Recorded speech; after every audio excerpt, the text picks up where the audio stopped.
How in depth should you get in your resume? Should you explain absolutely everything you did in your career, or do you want to keep it short and concise?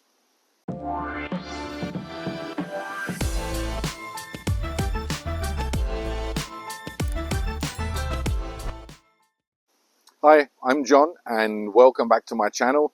Here I talk about applying for jobs, resumes, writing CVs, cover letters, interviewing, and pretty much everything employment in between. Now, I'm outside again. I'm catching up on yard work, but I finished a couple of Zoom calls today with clients, and one of them is returning to the workforce after um, quite a long absence, but has a very lengthy and quite successful career. And the client sent me his resume, which was 5 pages long and very detailed, very in depth. And a lot of the Zoom call was really explaining how the job market is today and what the application process looks like and how recruiters tend to receive and read resumes. So if it's a little bit windy, I apologize. I'm trying to stay out of the wind as much as I can. So the question often comes up as to how much information should be shaved off a resume if there's quite a lot of information and details in it. And I think the basic rule today and the thing you want to aim for if you are coming back and writing a resume after not having needed one for a long time is keep it short and sweet. Now, what if you have a very lengthy career? Keep in mind the average recruiter will spend about 12 seconds on the first read through with your resume. In some places, in the UK, for example, it's estimated that this could be as short as between 5 and 7 seconds. So conciseness is critical. It doesn't mean that they won't spend more time on the second reading, going through the resume or CV in more detail, but on the first read through, you want to keep it very short and concise. So how do you know what you should include and what you should maybe shave off? Let the job description guide you. So if you're applying for a position that is within your skill sets or in your industry, a similar role that you've done before, look at what the key requirements are of the job posting and address those. Tie your experience, your accomplishments to the key requirements that they're asking for. So for example, if it's a sales position and it mentions managing, establishing a territory, focus on your territory management experience. Keep it relevant to the job posting so that when the recruiter is reading it, when they're zipping through it very quickly, they're immediately getting that resonance between your resume and the position they're hiring for. Don't flood them with information and details. I can tell you that for the most part, when a recruiter receives a 5, 6, I've seen one recently, 9-page resume, it won't be read. It absolutely won't be read.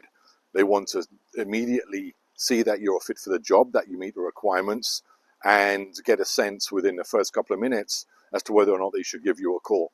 So keep it short, keep it sweet. It does mean that you may need to modify your resume for different positions you're applying for, not using one model for each position. But it's worth it. If you adjust your resume each time, you'll find that ultimately you'll be sending out less applications or less resumes, and hopefully getting more callbacks. So keep it as short as you possibly can.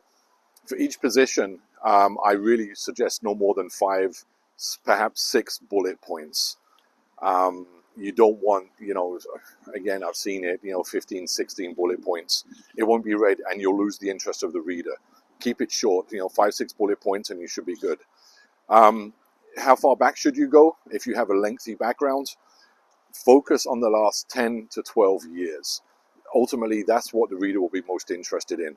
And it'll be your most recent experience they'll see as an indication of where you're going in the future or where you can go in the future.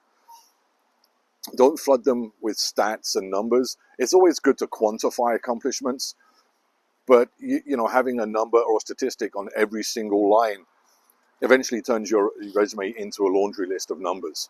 So give a few where it supports the argument that you're trying to make as to how you fit or how you match the job requirements. Balance the numbers the stats, the percentages, balance those with a bit of qualitative content. It's always good to show by numbers what you did or what you accomplished, but it's also good to show how you do what you do as well.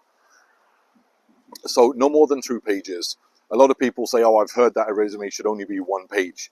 Maybe if you're just graduating school, but you'll be fine with 2 pages. Try to keep the resume within about 800, 900 words. You can comfortably fit that on 2 pages, and a good recruiter should be able to get through that within that initial first 12 seconds. Remember, they already know what they're looking for or what they hope to find. So they're scanning through your resume hoping to find those things. Those things, again, are the key requirements of the job posting. So, I hope you got some value from this, and it gave a little bit of insight into what readers are looking for on a resume. Ultimately, the objective is that they read your document and they're inspired to call you.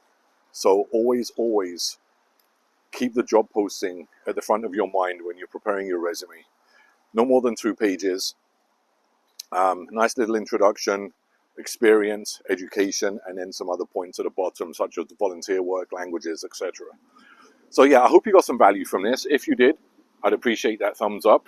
And again, if you haven't already, I would appreciate you subscribing to the channel. As I said before, it is free, doesn't cost you a penny to subscribe. And, it really motivates me to keep creating content like this. The more the algorithm picks me up, then hopefully the more people will see these videos, and I can help more job seekers finally secure that position they're looking for. All right, guys, I've got to get back to work. So if you have any comments, questions, drop me a comment below. And until the next video, take care.